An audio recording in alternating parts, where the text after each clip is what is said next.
चलिए प्यारे बच्चों, आज हम आपको क्लास 10th 1.2 का आपको चौथा क्वेश्चन बताने वाले हैं। ठीक है ना। तो 1.2 से 1.1 से ये छोटी छोटी एक्सरसाइजें होती हैं, यहाँ से बहुविकल्पी क्वेश्चन ज़्यादा बनते हैं। तो ये क्वेश्चन आपको बड़े नंबर में नहीं देखने को मिलेंगे, ये क्वेश्चन आपको बहुविकल्पी में 1 नंबर या 2 नंबर में देखने को मिलेंगे। ठीक है ना, और ज़्यादातर बहुविकल्पी में मिलेंगे। तो यहाँ पर चौथा क्वेश्चन क्या है प्यारे बच्चों, एनसीईआरटी बुक का चौथा क्वेश्चन है। यहाँ पर दिया गया है HCF 306 और 657 का जो HCF है वो कितना है, 9 है। आपको क्या निकालना है LCM। ठीक है ना। तो ध्यान से देखिए, यहाँ पर दे देंगे 2 नंबर। पहला नंबर जो है वो आपको कितना दिया गया है प्यारे बच्चों, 306 दिया गया है, और दूसरा नंबर आपको कितना दिया गया है, 657 दिया गया है। ठीक है ना। और इन दोनों नंबर का जो HCF है प्यारे बच्चों, HCF वो आपको कितना दिया गया है, 9। तो यहाँ पर दिया गया है कि इन्हीं दोनों नंबर का क्या निकालना है, LCM। क्या निकालना है, LCM। तो ध्यान से देखो LCM हम कैसे निकालते हैं।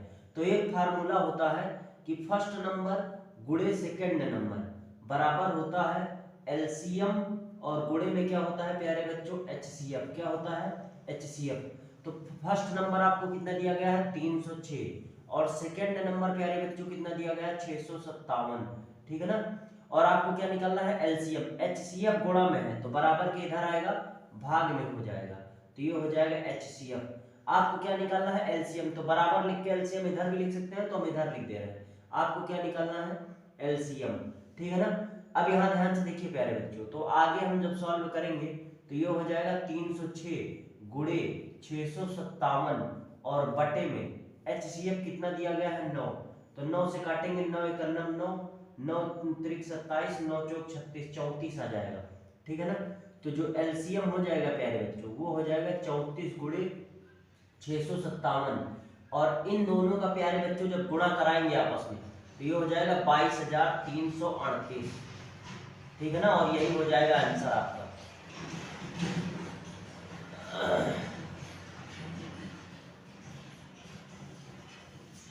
प्यारे बच्चों, छठवें क्वेश्चन में आपसे कह रहा है यहाँ पर कि व्याख्या कीजिए कि 7 गुणे 11 गुणे 13 प्लस 13 और 7 गुणे 6 गुणे 5 गुणे 4 गुणे 3 गुणे 2 गुणे 1 प्लस 5 भाज्य संख्याएं क्यों है।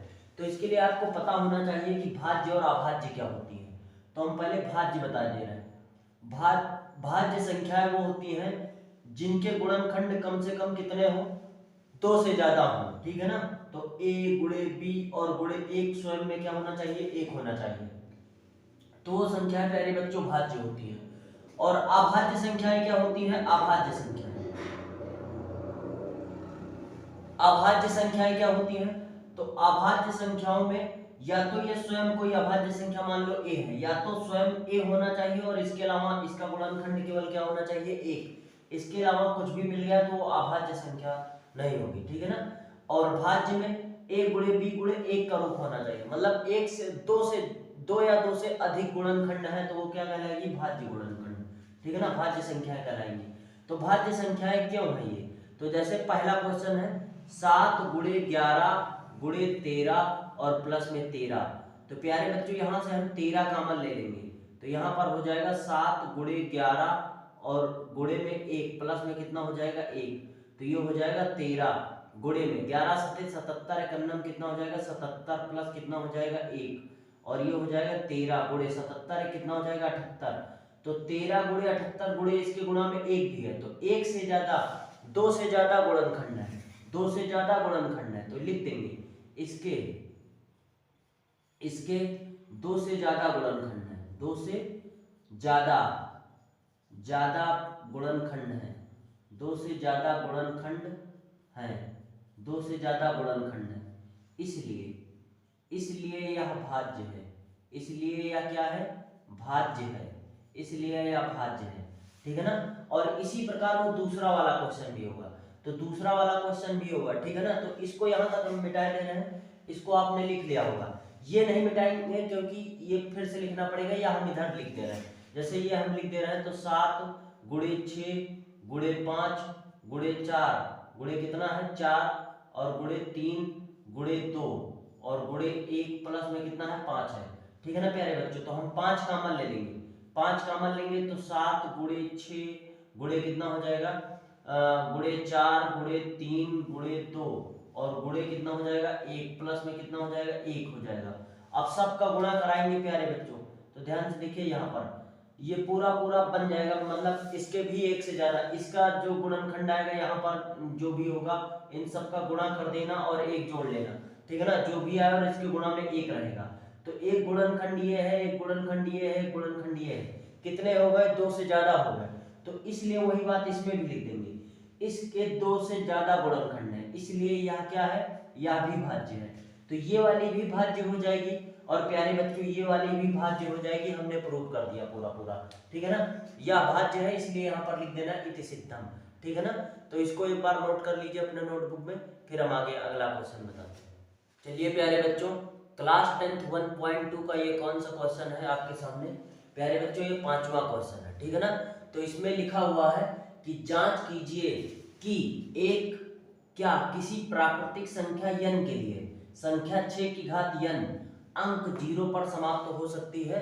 तो यहाँ पर आप जानते हैं कि कोई भी संख्या, तो यहाँ पर हम प्यारे बच्चों लिख देंगे कोई भी संख्या 0 पर तभी समाप्त होगी, कोई भी संख्या 0 पर तभी समाप्त होगी, 0 पर तभी समाप्त होगी, तभी समाप्त होगी होगी जब संख्या के गुणनखंड में, जब संख्या के गुणनखंड में गुणनखंड में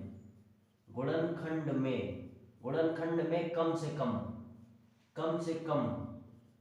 से कम एक बार 2 गुणे 5 का रूप आया हो, 2 गुणे 5 का रूप आया हो, 2 गुणे 5 का रूप आया हो प्यारे बच्चों, ठीक है ना।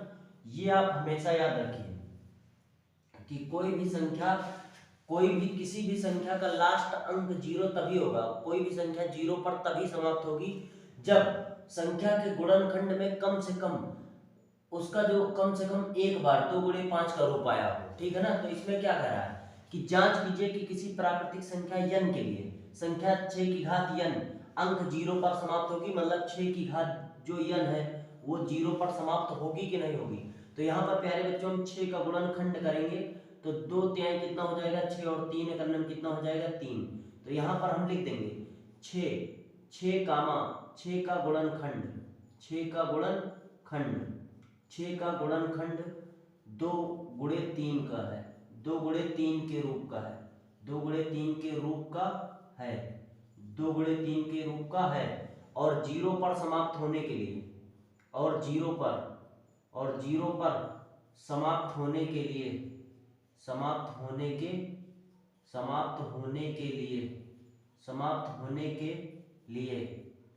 एक बार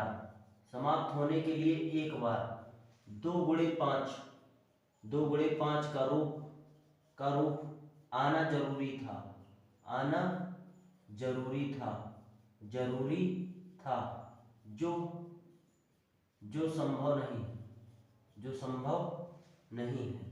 जो संभव नहीं है, इसलिए लिख देंगे, इसलिए 6 की घात n अंक 0 पर समाप्त नहीं होगा, 0 पर समाप्त नहीं हो सकती, 0 पर समाप्त नहीं हो सकती, ठीक है ना प्यारे बच्चों। तो ये आप लिख लीजिए, पूरा डिटेल मेथड से हमने बता दिया है और ये आपको समझ में भी आ गया होगा, ठीक है ना, कि 0 पर समाप्त तभी हो सकती है जब एक बार 2 गुणे 5 का रूप आना चाहिए उस क्वेश्चन में, ठीक है ना। और ये पूरा डिटेल मेथड से हमने ये क्वेश्चन लिख दिया। चलिए प्यारे बच्चों, क्लास 10th 1.2 का 7वां नंबर क्वेश्चन है और इसकी क्वेश्चन की स्लाइड यहाँ पर आपको दिख पा रही होगी, ठीक है ना। इस क्वेश्चन में क्या कह रहा है, किसी खेल के मैदान के चारों ओर एक वृत्ताकार पथ है, क्या है, एक वृत्ताकार पथ है। तो हम मान लीजिए वृत्ताकार पथ ऐसे बना देंगे, ठीक है ना, समझाने के लिए। वृत्ताकार क्या है, पथ है। इस मैदान का एक चक्कर लगाने में सोनिया को 18 मिनट लगते हैं। तो ये मैदान है, तो मान लीजिए सोनिया यहाँ से दौड़ना शुरू किया और यहाँ तक आने में कितना मिनट लग गया, 18 मिनट, ठीक है ना, 18 मिनट लगते हैं। जबकि इसी मैदान का एक चक्कर लगाने में रवि को 12 मिनट लगते हैं। रवि कितना लेता है? 12 मिनट। तो रवि ऐसे चक्कर लगाया और यहाँ तक पहुंचने में उसको कितना मिनट लगा? 12 मिनट। इसको 18, इसको 12 मिनट लगा, ठीक है ना। तो कह रहा है मान लीजिए वो दोनों एक ही स्थान पर और एक ही समय पर चलना प्रारंभ करें। यहाँ चलना प्रारंभ किया और यहाँ पर पहुंच गए, ठीक है ना। एक ही दिशा में चलते हैं तो कितने समय बाद वो पुनः प्रारंभिक स्थान पर मिलेंगे। तो यहाँ पर पूछा गया कब फिर से मिलेंगे। रवि भी यही चला, यहाँ भी आ गया 18 मिनट में, सोनिया भी यहाँ गई और यही आ गई 12 मिनट में, ठीक है ना। तो दोनों कब मिलेंगे? तो हर समय मिलते रहेंगे, बार बार मिलते रहेंगे, ठीक है ना। तो कम से कम कह रहा है, कम से कम कितनी, यहाँ पर पूछा गया, ध्यान से देखिए, पुनः प्रारंभिक स्थान पर कितने मिलेंगे, कितने समय के बाद। तो इन दोनों नंबर का क्या निकालना है प्यारे बच्चों? एक प्रकार से एलसीएम निकालना है। तो 12 और 18 का जब हम एलसीएम निकालेंगे तो यहाँ पर आ जाएगा 2 छंग 12 और 2 9 18। फिर जब 2 से काटेंगे तो 2 तिहाई 6 और 9 नहीं कटेगा। फिर 3 से काटेंगे तो 3 एकन्नम 3, 3 त्रिका 9 और फिर 3 से काटेंगे तो 3 एकन्नम 3। तो प्यारे बच्चों जो एलसीएम हो जाएगा वो हो जाएगा 2 गुणे 2 गुणे 3 गुणे कितना हो जाएगा? 3। तो 2 दूनी 4 तेई 12 तेई कितना हो जाएगा? 36। कितना हो जाएगा? 36 हो जाएगा। तो यहाँ पर लिखेंगे कि कितने समय बाद पुनः प्रारंभिक स्थान पर मिलेंगे। तो यहाँ पर लिख देंगे पुनः, पुनः दोनों, पुनः दोनों, पुनः दोनों 36 मिनट बाद मिलेंगे। पुनः दोनों 36 मिनट बाद प्रारंभिक स्थान पर मिलेंगे। प्रारंभिक स्थान पर मिलेंगे, ठीक है ना प्यारे बच्चों। तो ये क्वेश्चन हो गया इस एक्सरसाइज का लास्ट क्वेश्चन। इस एक्सरसाइज का ये लास्ट क्वेश्चन था, ठीक है ना। तो हमने पूरा डिटेल मेथड से आपको 1.2 के लगभग सारे क्वेश्चन सॉल्व करवा दिए हैं। एक एक दो क्वेश्चन करके हमने 1-2 वीडियो में भी डाल दिए हैं। इसके बाद हम आपको 1.3 एक्सरसाइज पढ़ाने वाले हैं और 1.3 एक्सरसाइज में लगभग छोटी ही एक्सरसाइज है, ठीक है ना। वो एक्सरसाइज है कि सिद्ध कीजिए, मतलब 3-4 क्वेश्चन है तो एक ही एक्सरसाइज में प्यारे बच्चों हम खत्म कर देंगे, ठीक है ना। और उसके बाद में अगला चैप्टर हम फिर 1.4 इसी तरह धीरे धीरे बताते रहेंगे। तो हमसे जुड़ जाइए। अगर अभी आप हमारे चैनल को सब्सक्राइब नहीं किए तो सब्सक्राइब कर लीजिए और वीडियो पसंद आई हो तो जितना ज़्यादा हो सके इसको शेयर कर दीजिए, जिससे सभी लड़कों के पास ये हमारी वीडियो पहुंच जाए और उनको पूरी मदद मिल जाए। हाई स्कूल का पूरा कंप्लीट सिलेबस इस पर हमने करवा दिया है, ठीक है ना। तो आज के लिए इतना ही रखते हैं प्यारे बच्चों। नेक्स्ट वीडियो के लिए हमारे चैनल को सब्सक्राइब कर लीजिए और नोटिफिकेशन ऑन कर लीजिए, जिससे हमारे द्वारा कोई भी वीडियो बनाई जाए तो वो आप तक पहुंच पाए, ठीक है ना। तो आज के लिए इतना ही रखते हैं, धन्यवाद।